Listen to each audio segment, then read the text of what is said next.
Ako, hindi mo ba ako kilala? Ako si Simeon.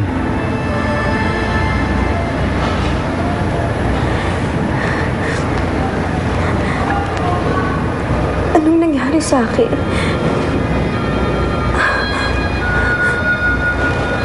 Anong nangyari sa ulo ko?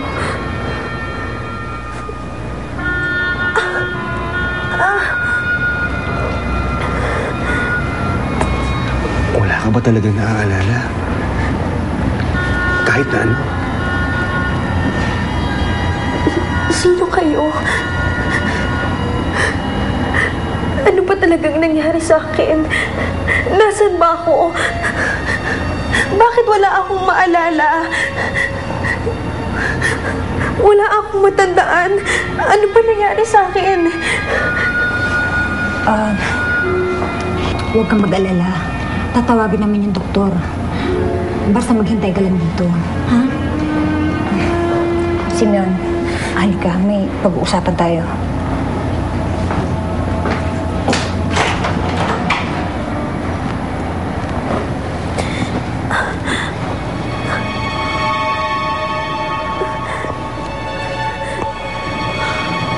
Huwag kang mag-alala. Hindi kita pababayaan. Ano ba talaga nangyari kay Sandra?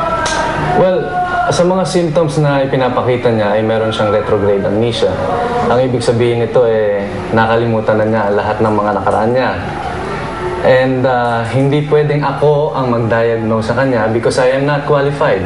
Kakailanganin natin ng isang espesyalista para magsagawa ng mga tests. Sa tingin niyo ba may pag-asa pa siyang gumaling? Kung magagamot siya, oo. I-refer ko kayo sa isang neurologist na kakilala ko. Sandali lagyan ko lang ng note para asikasuhin kayo agad.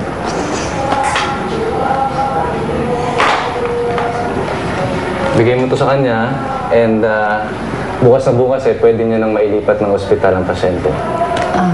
Okay. Salamat ho, Dok. Okay. I guess I have to leave you for now. I have to do my rounds, alright?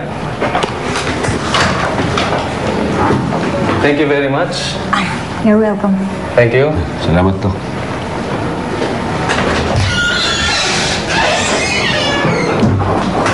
Ano ba pangalan si Sandra? Ano mangyayari sa kanya? Halika, maupo ka.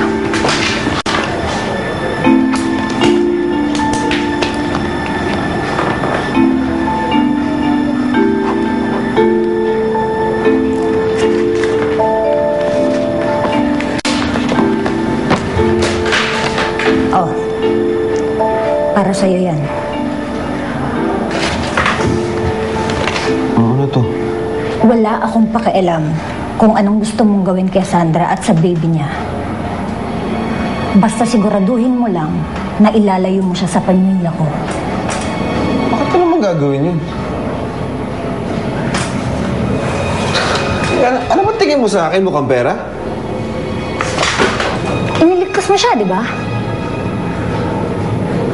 So, tama ba yung duda ko na may gusto ka sa kanya? Ginawa ko yun dahil gusto ko siyang tulungan. Hindi naman ako masamang tao Hindi masamang mahalin si Sandra.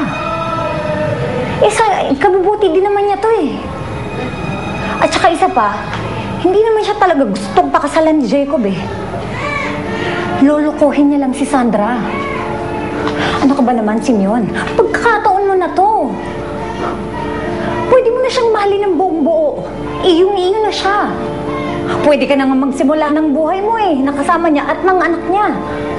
Simeon, kung talagang mahal mo si Sandra, ilalayo mo siya dito. Hindi ko matatanggap ang pera ni Jacob. Alam mo, sinasabi ko na nga ba Alam mo, pare-pareho lang kayong mayayaman Masasama ugali niyo. Kaya mo, ilalayo ko si Sandra. Hindi nyo siya makikita, lalo na ng lalaking yun.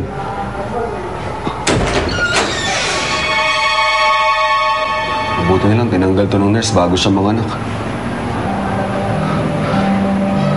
Kailangan maniwala si Sandra sa sasabihin ko. Bakit kasi hindi mo tinanggap yung pera, pare?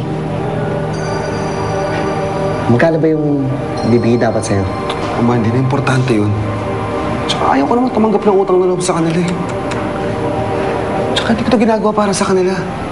Ginagawa ko to para sa akin, tsaka para kay Sandra. Sigurado ka na ba dyan sa mga desisyon mo?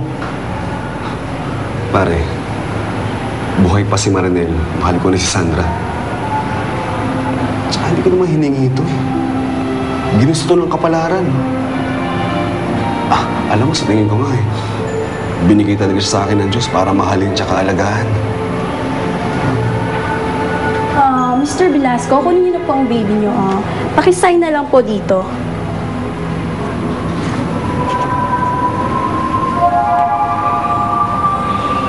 Salamat po si baby. Salamat. Paano yan, pare? Eh di, dalawa na anak mo niyan. Hindi, Ano to, Simon? Ano gagawin ko dito? Pare naman. Alam mo naman na, 3 na anak ko eh. Ikaw, bahala ka na. Ikaw, ibenta mo. Eh, di ko lang anak yan eh. Anak yan ng ibang lalaki. Si Michelle ang anak ko. Si Michelle lang kikilalaning anak ni Sandra. Parang iba. Sige na, bahala ka na dyan. Simon,